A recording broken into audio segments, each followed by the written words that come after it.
Thank you guys for coming by. I know it's quite late now, so I'll try to give you guys the most information that I can here. So I got contacted by a Dr. Michael Leeson who looks like he wants to begin doing some sort of chairside dentistry in his practice. And he said there was a group of about 10 of you guys that were looking to do something similar. So before we get started here, if you guys look at the bottom right-hand side, there is a comment box there. It's a little small, it's a small little annotation area with like the three lines going through it. So if you guys have any comments or questions, you guys can stop me in the middle of this. This is more of like a personalized webinar. And, or you can just unmute yourself and ask the question, however you guys want to do it. So I don't know if Dr. Leeson had a chance to go over what we were going to be covering today, but I'll quickly run through that. So yeah, essentially it's building a more modern end-to-end chairside workflow and how it would function in your existing practices. So Proto3000, the company that I work for, essentially started in the prototyping business when it came to the additive manufacturing side of things, but it was mainly on commercial scale. So it was with regards to, aerospace, automotive industries, healthcare, and this is where dental was born. And we saw that there was a huge paradigm shift in the dental industry towards the digital workflow. And so merging a lot of these technologies and integrating them into practices or dental labs, this is what we focus on primarily. So just to tell you a quick bit about myself, I was formerly a dental technician. So I worked for Dr. Mark Lin from 2010 to 2020. To the left of me in that photo, that's my wife. So we both worked in his dental lab. She primarily focused on ceramics. I did a lot of removables, all-on-X procedures, same-day conversions, hard relines, denture repairs. So we both synergized really well together. I know most people don't really want to work with their significant others, but I got along perfectly fine with her for 10 years. That's Dr. Mark Lin in the middle there. And then to the far right is Dr. Goth Su. So work with both of them quite closely. And, we did a lot. We did a lot in-house. And part of what I wanted to share with you guys today about what I did while I was there was operating the CEREC and some of the different options you have now available on the market. So I'll just fly through some of this right now. Again, some of our trusted partners, these are people that we work with. You may or may not have heard of Proto3000. We started working mainly with labs, and obviously the market is shifting towards the dental clinics and opening up the power to be able to do some things in-house. And this is by virtue of our partners. So we work with Medit, Desktop Health, Hyperdent, Vita. Like a lot of these brands have in their product portfolio offerings for clinics. And so it just made natural sense to make that transition. And we are a full end-to-end solution provider. So with scanning, designing, milling, printing, and then there's a lot of automation that's making its way into the market. I don't think it's as prevalent in the clinical market, but it's something that's available to you guys if you want it. So my 9 years of experience with CEREC. So how did that relate? Some of you guys may already, I don't know if any of you guys have experience with CEREC, or this might be just a review, but I'll just quickly run through this. So I had experience primarily with the blue cam and omnicam. So I never touched the red cam. I've heard all the horror stories about it. And then I never really got to play with the prime scan. I think our clinic ended up getting that near the end of my tenure. And what we primarily did, nothing in the aesthetic zone. Is primarily posterior units, nothing terribly difficult. It was very, it was although it's a prosthodontic office, it's a multidisciplinary practice as well. And so we had a GP side. So we did a lot of, single unit restorations, not a terribly difficult system to operate. So this is our day-to-day scheduling. So we had morning meetings at 7:30 a.m. We would review the day and see which patients required what.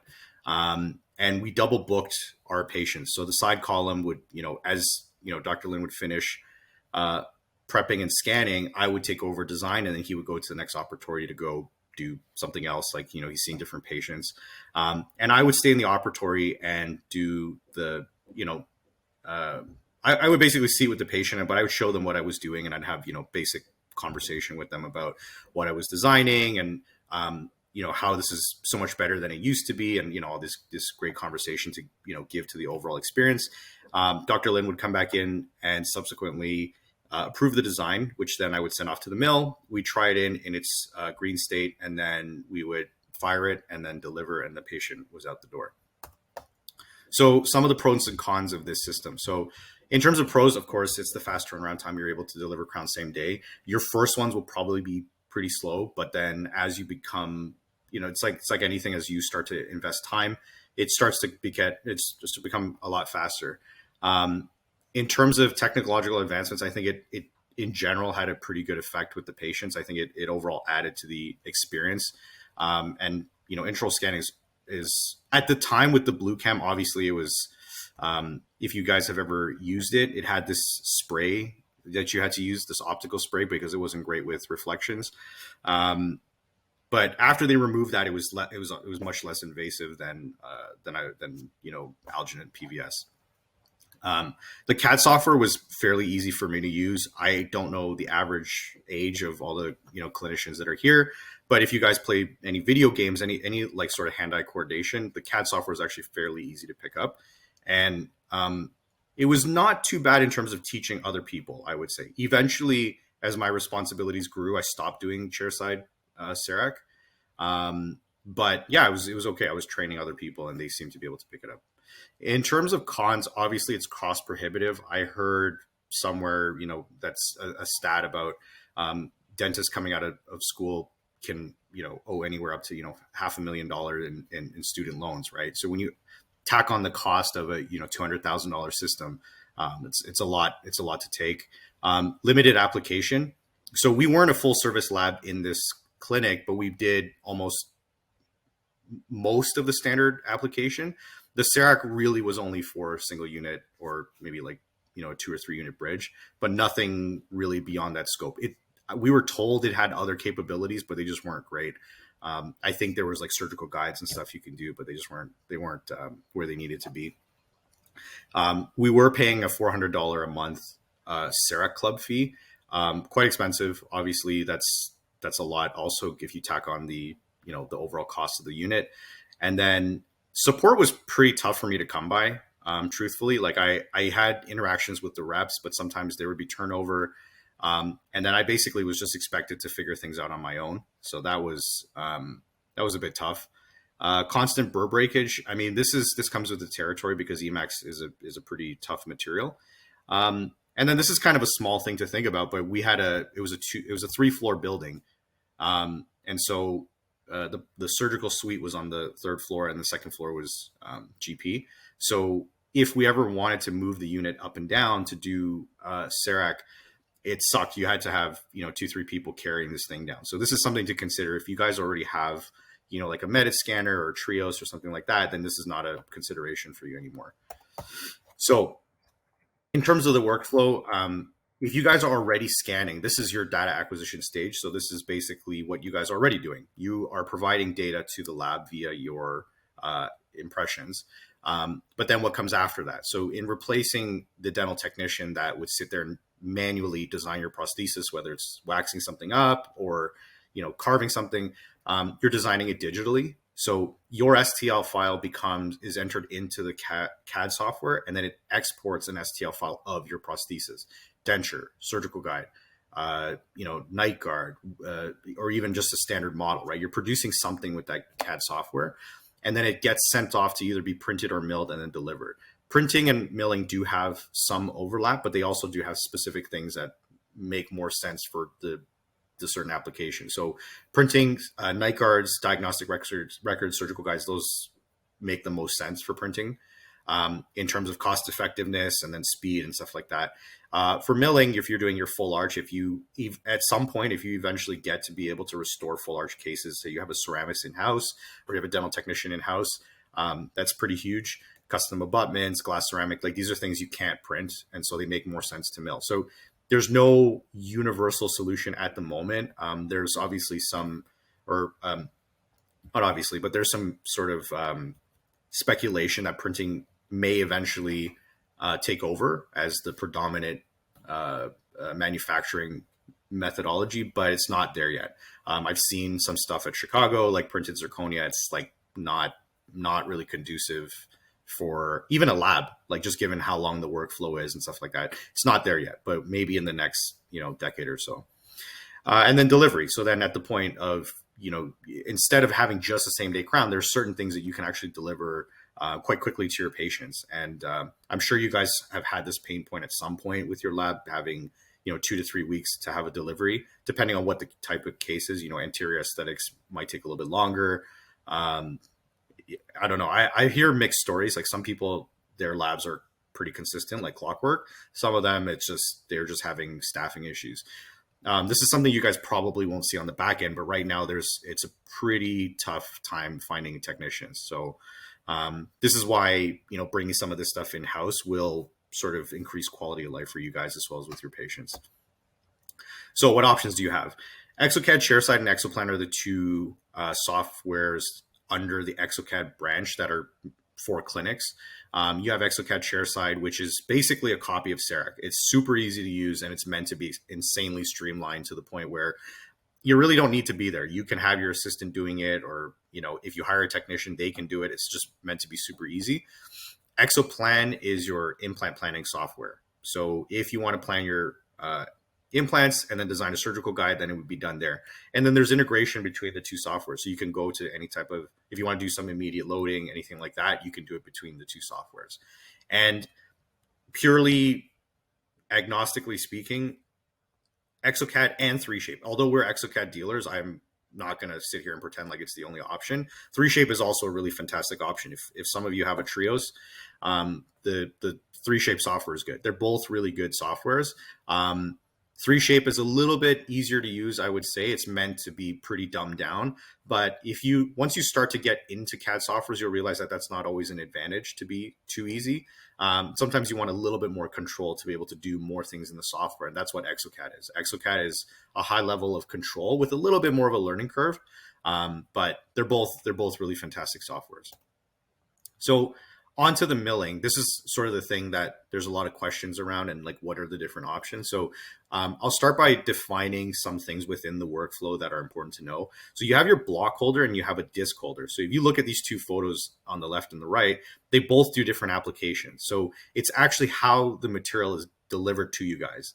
So if you have a block, there are limitations both in materials and what you can design. So if you actually see in the photo here, it's a 3-unit bridge. So you have longer material blocks, but in terms of, like, if you want to do more beyond a 3-unit bridge, you just can't do that. So it'd be 1, 2, or 3, and that's it.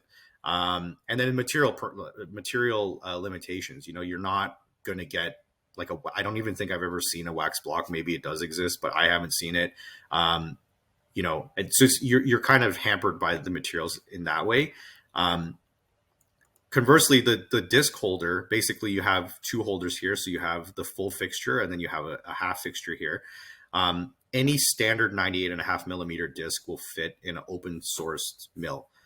It's good to ask whether the mill, if you're looking at our solutions or other solutions, whether they're open sourced or not. The two mills that we work with, VHF and imes-icore, are both open sourced. So you're more than welcome to use, any material that you want.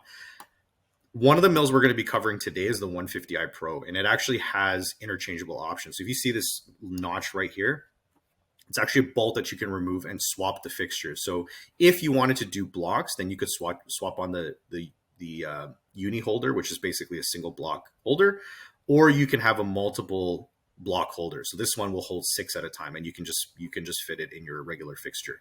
So there's a lot more capabilities being made readily available in a clinical setting now. In terms of blocks, there are some proprietary ones, so that's something to keep in mind. So again, open source versus closed source.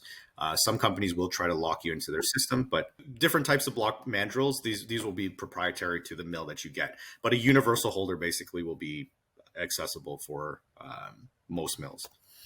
So zirconia. So it's a very popular material, but what are the sort of different options? So you do have zirconia blocks that are available on a universal mandrel, and then you have what the labs utilize. So what are the differences? Your zirconia puck this is what you get from the lab basically when they send it over to you. So it does require a different furnace. It's called the sintering furnace, which will basically heat the material to really, really high temperature. You're looking at, 1500 degrees, which will give you the strength, but then the strength that you guys are accustomed to, but also the multi-layer properties. So the argument is being made now that, this zirconia is basically good enough that you don't have to do layering anymore.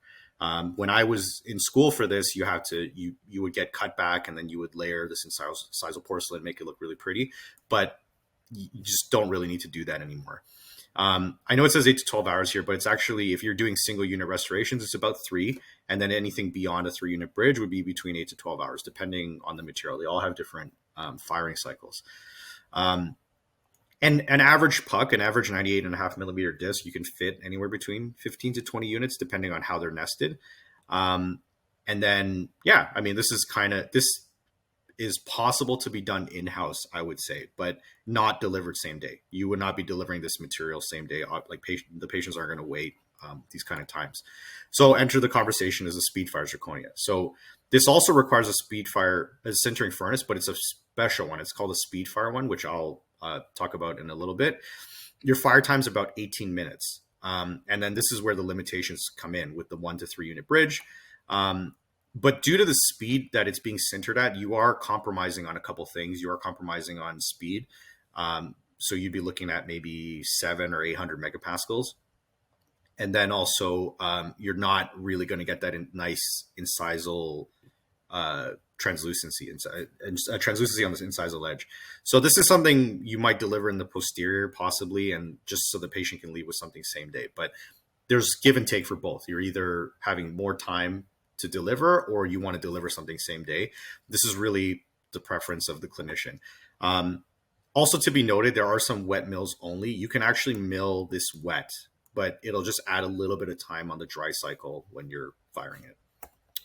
And then some other material alternatives. We're partnered with Vita, so I'm just going to quickly talk about some of their materials. They have the Vita Suprinity and then the Vita Anamic. These are really fantastic products. Everyone who's been using them, I've heard nothing but good feedback.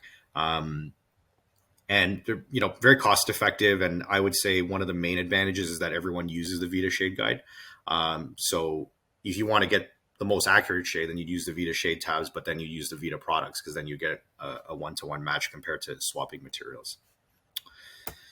Okay, in terms of furnaces, so a very brief overview. There's 3 basic sinters. There's 3 furnaces. So you have your ceramic furnace. This is your stain and glaze, and then also you can crystallize glass ceramic.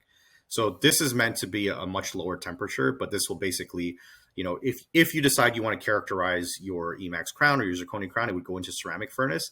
And then if you want to fire an Emax block or Suprinity block, this will go into ceramic furnace. Sintering is primarily for zirconia. So if you have multiple units, so this is what labs use. They basically use these 2.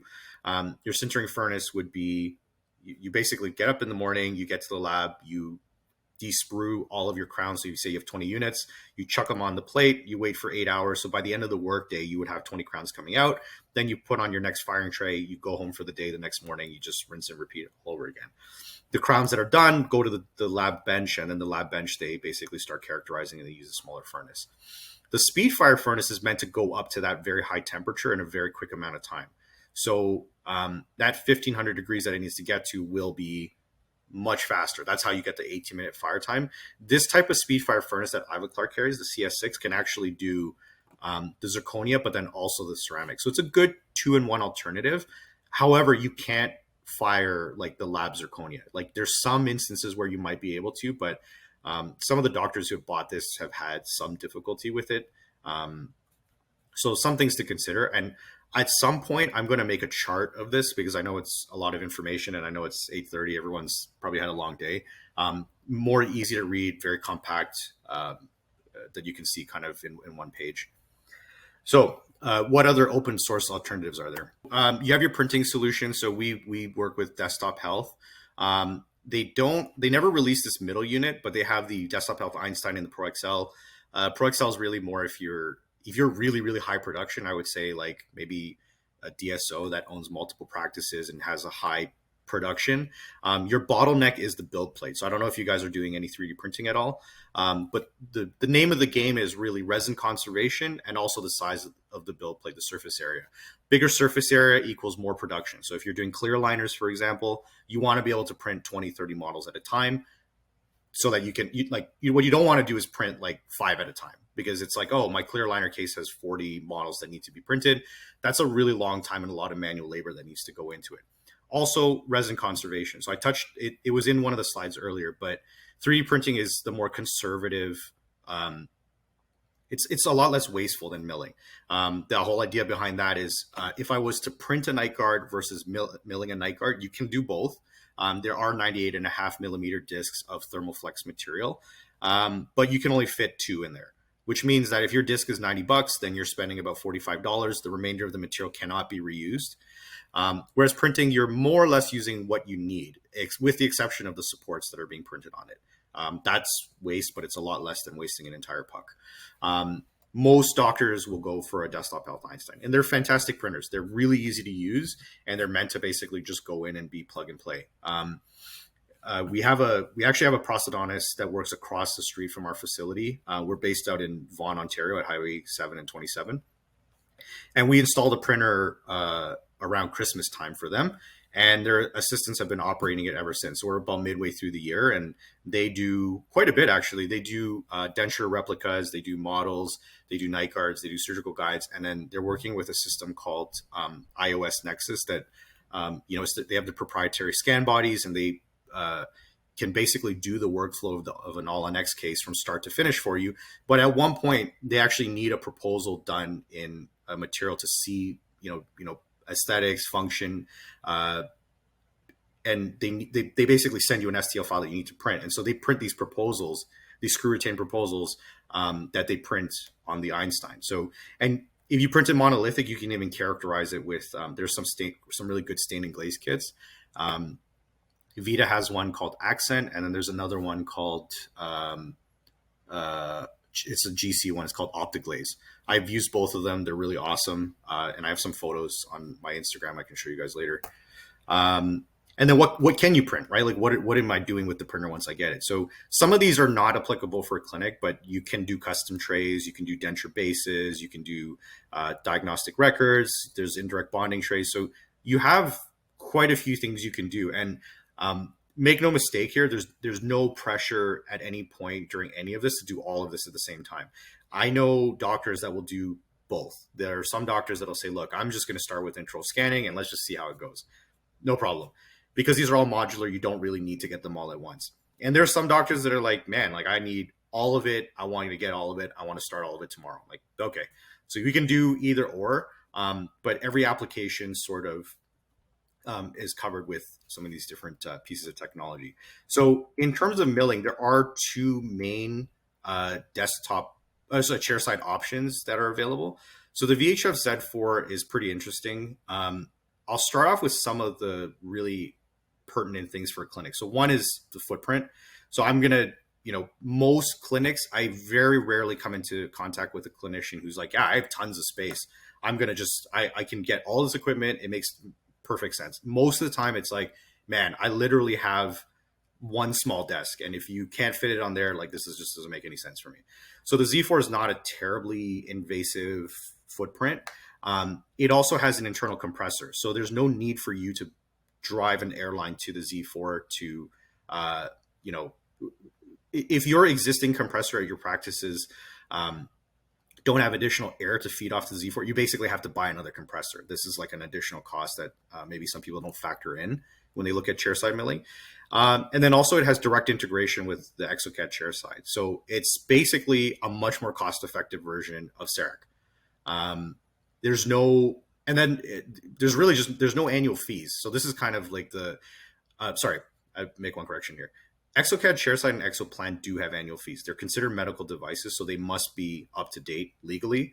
But in terms of the mills, your only cost are tools and consumables. Once you pay for the mill, we basically, doctors, if there's anything you guys mostly hate, it's annual fees and dentures. Like neither of those things any one of you guys want to deal with. So the Z4 is really great in that way. And yeah, it's, you can see the applications here. So you can do composite, you can do waxes, you can do glass ceramics, you can do the Speedfire zirconia. You can actually do titanium as well if you guys want to do custom abutments. So this obviously depends on how ambitious you are with the digital workflow.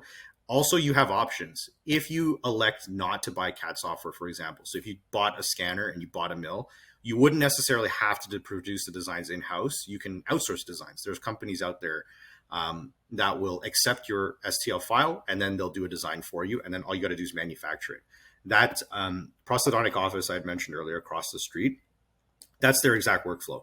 They have a Trio scanner. They send it off to Digital Dental Design Services, and then they receive the CAD file, and the assistant will just go to the next room. She'll print off the design, she'll cure it, she'll do any modifications, trimming, polishing, and then deliver back to the doctor. And that's the workflow they're happy with. If you need more control, if you don't, I mean, the downside to that, and I think most dentists know this, if you give the work to somebody else, then you're also at the mercy of what they produce and what they send back to you, and it may not be exactly what you want. So I've seen the flip side of that as well, where they're like, I'm not outsourcing anything. I want to have full control over the design. Totally up to you. The other alternative, and this was back to the disc holder that I was mentioning to you, is the imes-icore 150i Pro. So this is also, again, a really small footprint. And this is kind of it's a clinical mill, but it's also a lab mill. So this will work for like a 4 to 5 man lab that can't afford a really, really big commercial grade, CNC mill. They're just getting started in the digital journey, and they want to get a mill, and they want their full service, or a clinic that has a little bit more advanced application for milling. So one of the doctors that bought this, his name is a really nice guy. His name is Dr. Saxena, who works in Brighton, Ontario. He had a ton of experience with CEREC, and when he bought this, he just flew with it. He immediately started doing dentures, zirconia, crown and bridge, and it was just amazing to watch his journey with that. So this is definitely, like, if you have an aptitude towards digital, like you're good with computers and stuff like that, even if you don't have a background with CEREC, this is a good starting point. Or if you've done many, many years with CEREC and you're like, okay, I know I can do blocks, they're pretty straightforward, I'm not really challenged anymore, then this is also a fantastic option. And you can see all the different options here. You're basically not prohibited by any application. Anything you can more or less think of, you can mill in this machine, with the exception of chrome, cobalt, or titanium. So once you get into milling, you have something called the spindle. So this is the element of the mill that's holding the tool. And the power of this spindle dictates the material. So this is the 150i Pro. There's a 250i Pro, 350i Pro, 650i Pro, and these are bigger mills for labs. Basically, they're not really for clinics. But as you go up in the ranking of the mills, they become more and more powerful. So the imes-icore is maybe 700 or 800 watts. The spindle, the 350i, which is our most popular lab mill, is 3.6 kilowatts. So it's literally quadruple the power. You know what I mean? Like. So that is the mill that you would get for milling titanium or chrome cobalt or a lot of Emax. So a lab on any given day will, be milling many, many of these, and this will basically just destroy a mill that has a sub 1 kilowatt spindle. So for this one, you can basically do everything. The rule of thumb is just don't do, if you want to mill a partial, this is not the mill for it. If you want to mill implant supported bar or substructure, not the mill for this. It's not meant for that level of milling. That's 8 hours of hard milling on a really tough material. But other than that, custom abutments, and this question comes up a lot. If you can't mill those, why can you mill custom abutments? Because those come in titanium and chrome cobalt. A thimble bar or like a partial, like I've milled those before on the 350i. Those are like 8 hours or 9 hours of milling. So you can imagine, it's a lot like you holding a high speed and trying to trim something off. Now imagine doing that for 9 hours straight. There's fatigue, there's wrist pain. It's the same thing for a mill. A pre-milled abutment or your custom abutments, like 25 or 30 minutes of milling, depending on your design and depending on the detail that's going into it. And so that's not terribly taxing on the mill. Also, because this is a small lab grade mill, I'll just be honest with you. There's not a single clinician in this group chat or anywhere in Ontario that does enough volume that would break this mill. You'd have to be like Shaw Labs or ProTech or Durban. You got to be one of these big labs if you get this, it just doesn't make sense for what they're doing. But for a clinic, these are awesome. They'll never do enough work to damage it that badly. And yeah, I touched on it earlier with the different fixtures, but you have a bolt right there. So you basically can unlock that and then you swap in the different fixtures depending on what it is you want to mill. So this is kind of like the what be all and end all. One conversation that does come up quite a bit with younger dentists is future proofing. They talk about, hey man, like I don't want to buy this piece of equipment and it just literally is outdated in the next year. Like that would be very frustrating for me as I'm making a big financial investment. Which I would challenge them by saying that with imes-icore, first of all, they don't really change their models that much. They may make incremental improvements, but most of the improvements are done on the CAM software side, improving strategies, improving speed, improving quality. But also I would say beyond the scope of what you can do with an IMES, I don't really see a clinic doing much more than these anyways. So there's not really anything you can't do with this. So what are the differences in price point and application? So this is what everyone's going to want to know. So I'm giving some general pointers here. Also, please note that this presentation was done in 2022. So there might be some inflation that was unaccounted for. So let's talk about the differences. So I looked at the Prime Mill. I did some research. I spoke to some clinicians that were using this right now. These are your main applications: single tooth restoration, bridges, abutments, and surgical guides. I looked high and I tried to look everywhere I could to see what those exactly were. And this is what I was able to find. So your surgical guides being milled, I mean, these don't look great, to be honest with you. If you've ever seen a printed surgical guide, they have a lot more bulk and heft to it. These seem quite thin. And I'm not entirely certain why the surface quality has these many striations on it. But either way, I'm willing to wager that one of these blocks is, might be pretty expensive. This is much better to print these. Just, even if you have the prime print, I'd rather print it on the prime print than to mill it on the prime mill. And then in terms of their custom abutments, this is two-piece one. So it's basically a zirconia block that you cement onto your tie base. Not really a true custom abutment. Really what you want is from this point to be able to control your gingival contouring. Like you want to be able to control the I'm drawing a blank on the word here. Tissue conditioning or emergence profile. There you go. You're trying to control the emergence profile. And if you have a monolithic piece from this point here at the base, you can basically sculpt it however you want. But you are quite significantly limited with a tie base. So these are just some things to consider. Now, cost. So this is for everyone. This is really good to see. From everyone I've spoken to, unless you're a KOL, you're pretty much looking at just $100,000 for the prime mill, not including the unit that basically does the scanning and the CAD software and whatnot. So it's quite expensive. The Z4 you're looking at about 44,000 US, so about 60,000 Canadian. So there's about a $40,000 difference. The imes-icore is about 48,000. So actually, the question is, why can this do more, but it's cheaper than the Z4? The reason is this doesn't have an integrated compressor. So I would budget probably another $4,000 or $5,000 for a compressor if yours is not adequate for this. Sometimes people just make the crazy investment, and I've seen both. I've seen where you have a really old compressor and it doesn't work for the 150i, and I've seen some that are quite powerful that can handle, drawing a little bit of air towards the mill. So these are just rough price estimates for the milling. So what have you not considered? Is there anything else that we've talked about today that doesn't basically you haven't considered? So your primary operator is probably the biggest thing. So who's going to be operating this machine? Everybody that I talk to, they all kind of vary. So I've seen basically more or less 3 different scenarios. One is the doctor does it themselves. This is not the greatest, to be honest with you, because your value is chairside. Unless you're just extremely passionate about this. I've met those guys too, and they're nuts. They will go through the full day, and then they'll do lab work, from like 5 to 7 or 7:30. They'll maybe train. There's someone on their team, but they like doing it. I wouldn't recommend that for everyone, but there are some people out there that are like that.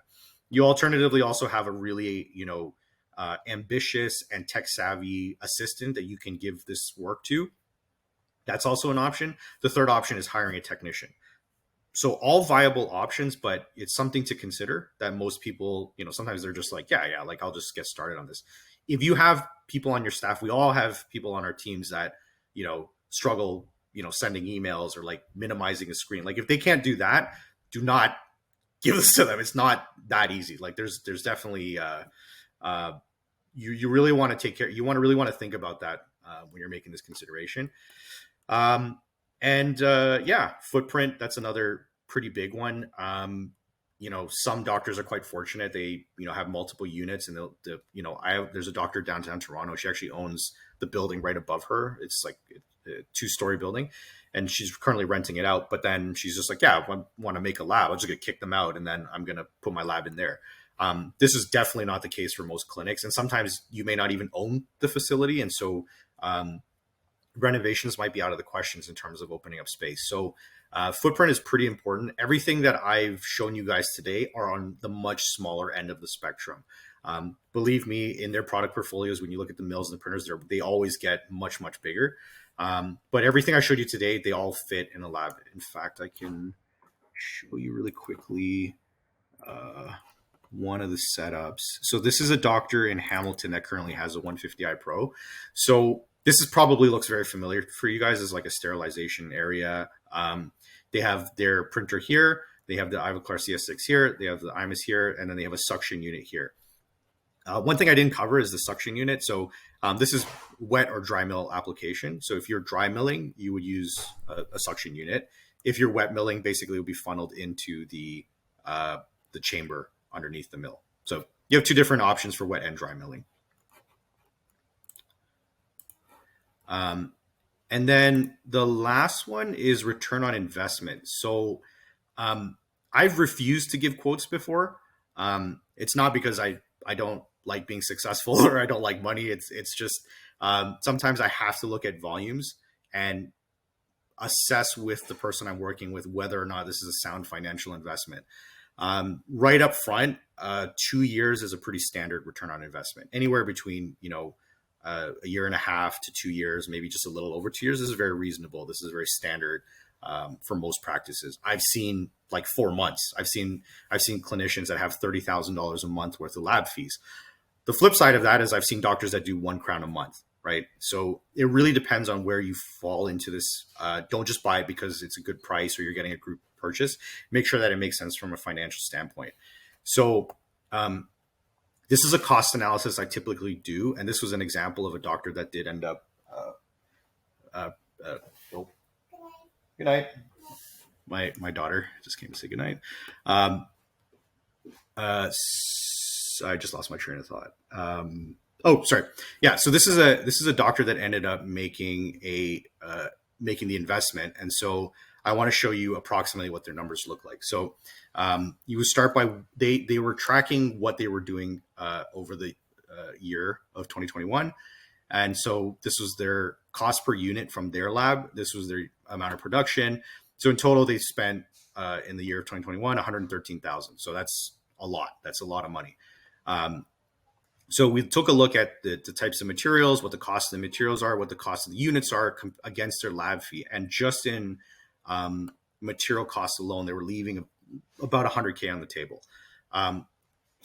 By no stretch of the imagination is this like, oh, you just buy this and then you save 100,000. It's not like that.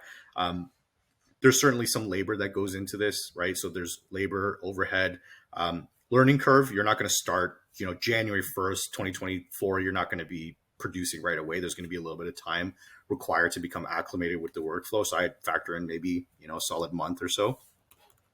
And if you look at the two solutions, this guy's ROI was about a year. So this was, again, if you tack on the labor and the costs and everything like that, maybe a year and a half to be more fair, to be more accurate. To be clear, I do this with every doctor. If you and I have a conversation and we talk about this solution, I need to see these numbers because this is how we determine together whether this is a worthwhile venture or not. I can't really in good conscience talk about this if your ROI is like 5 years. I've seen 5 to 7 year returns on investment is just not sensible. So yeah, in terms of final thoughts, I think we're at a point in history now where this is a great time to get into it. It's easy enough that most people can do it. It's not terribly uh, it's not taking up too much space. That was a huge problem before. Um, and you have great support. Proto 3000, we really pride ourselves in support. We have dental technicians on site so that they can help you guys with actual lab related questions. You know, some people won't do that, but I try my best to really put myself in the shoes of someone that was me basically 9 years ago when I was doing the CEREC. It was tough, it was scary, and I couldn't have done it. You know, I had to basically do it myself. And so I don't really ever want someone else to go through that. So when I talk about these solutions, it's with the idea of being able to support you guys and see you be successful rather than you just figure it out on your own. So that's what we do. And these are sort of some of the solutions that we provide.